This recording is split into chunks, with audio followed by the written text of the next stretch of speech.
Hi friends, ముందుగా మన channel ఎవరైతే చూస్తున్నారో ఖచ్చితంగా సబ్స్క్రైబ్ చేయండి ఫ్రెండ్స్. వీడియో చూస్తున్నా సబ్స్క్రైబ్ చేయలేదు, ప్లీజ్ ఫ్రెండ్స్ సబ్స్క్రైబ్ చేసి వీడియో మొత్తం చూడండి.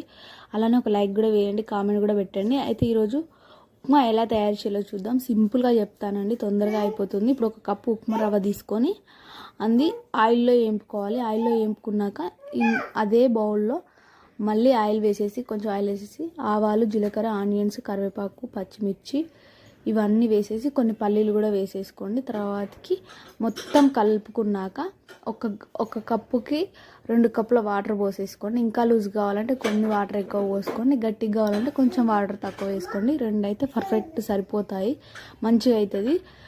తర్వాతకి మసలేటప్పుడు ఉప్పు వేసుకోండి. ఉప్పు వేసుకున్నాక ఇక రవ్వ వేసేసుకొని కలుపుకోవడమేనండి. దగ్గరికి అయిపోతుంది కాసేపట్లో, చాలా టేస్ట్ ఉంటుంది. ఖచ్చితంగా ట్రై చేయండి ప్లీజ్ ఫ్రెండ్స్. మన ఛానల్ని సపోర్ట్ చేయండి, ఓకేనా?